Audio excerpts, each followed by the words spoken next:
What's happening, guys? Silent Mike here with another video. I'm about to head off to the gym, do a little bit of cardio, but I want to talk to you guys about 3 of the mistakes I've made through over my 10 plus years of training, and hopefully it can help you guys out not make these mistakes and make more progress quickly. Number 1 is training too heavy, and by this time hopefully it's a little cliche for you guys, but I know there's constantly new people getting into powerlifting, getting into lifting heavy, getting into training.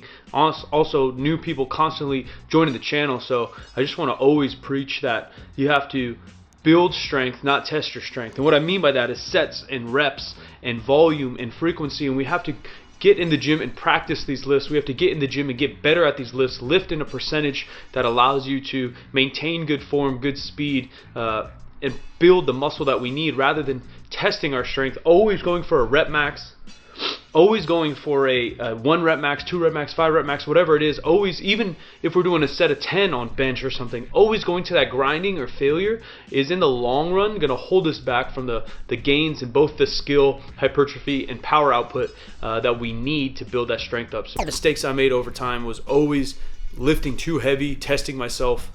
I know it's fun to get fired up and go in there and go nuts, but it's always about building. Think about long term. One, for injuries. You know, the more you test and you're walking that red line of how strong you are, you're going to eventually get injured. 2, it's not going to be the progress that you want over the years. So we got to think down the road, even if it's looking down the road 6 months. I know it's hard to look down the road 5 years, but if you want the progress in looks, strength, bigger, stronger, faster that you want to be, how much progress you want, you're going to have to take a step back and kind of lift in that submaximal zone, in my opinion. There are times to push it, there are rep PRs, there are times to test your max, but if it can't be too often. Mistake number 2 is not having any kind of plan. And in lifting, we often talk about plans by periodizing or progression. So a simple progression is something like Jim Wendler's 5-3-1, which is a great program because it has just a simple 4-week progression: 5s, 3s, 1s, deload.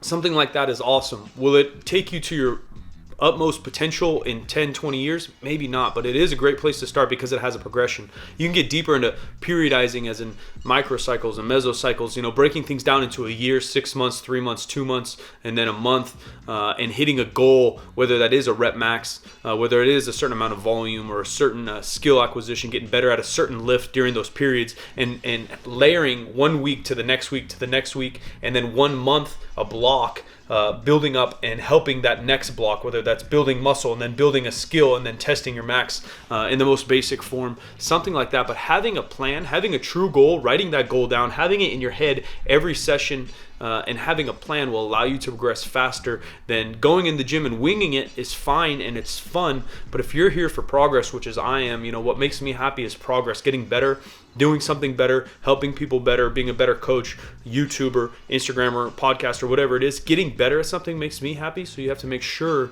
that you need some kind of plan to end up reaching those goals. Obviously, a coach can write that plan the best, in my opinion, because they have the experience. And obviously, there's varying levels of coaches, but having some kind of coach, some kind of plan, or following a program is going to allow you to progress optimally. Going along with that plan is mistake number 3 is finding beauty in simplicity. Squat bench dead. You need to squat bench dead well before you start adding in and layering all these exercises. I know it's exciting to add bands and chains and all these other tools, which are good tools and can be used to help you get stronger, faster, more athletic, and build more muscle, but know that their tools are kind of like supplements. Like, what you need to be able to do is eat right, sleep right, hydrate, and then supplements can help you with your diet or building muscle. Same thing with all these tools and all these fancy exercises you might see on Instagram. They're all cool tools and they may help you in certain areas or stimulate your mind a little bit more, but if progress is number 1, which it is for me and hopefully for you guys, to reach a goal, you need to find simplicity. Bench squat dead, do it really freaking well. Some rows, some chins, some stiff legs, and there is room for isolations, building your arms, building your back, but don't focus. If your goal is to build your strength, don't focus on the bicep curl. If your goal is to build your arms, maybe it's time to focus on a chin up and a bicep curl. But having that plan and then dividing that plan into simplicity, right? Straightest line to success, A and B, or straightest line, A and B is a straight line, whatever you want to say. You want to get better at squats. We can't be doing all these fancy Basu ball overhead kettlebell squats, you have to barbell squat to get that strength, and then maybe down the road, if you want to transfer that to an overhead squat, even a snatch, clean and jerk, power clean, etc., that's the way that's got to happen. Powerlifting is simple, but it is the basis for the rest of exercise and sport. If you can squat well, bench well, deadlift well, probably overhead press, chin, etc., but definitely squat and deadlift, the hip hinge and the squat are two exercises and movement patterns that allow you to be a better athlete across the board, any sport, no arguments. I think every strength coach in the world can argue that, and it doesn't always have to be a powerlifting deadlift, a powerlifting squat, etc., but the motion of a squat and the motion of a hip hinge, whether that's a kettlebell swing, whether that's a front squat, overhead squat, etc., those are the keys that we have to work on. Keys, I got the keys. That's it for this one, guys. Hopefully that helps you out. 3 mistakes I've made in my training. Subscribe, like the video if any of those helped you. I'll be coming up with more mistakes that I have made to hopefully help you guys progress faster than I have over the years. Appreciate you. I'm out here.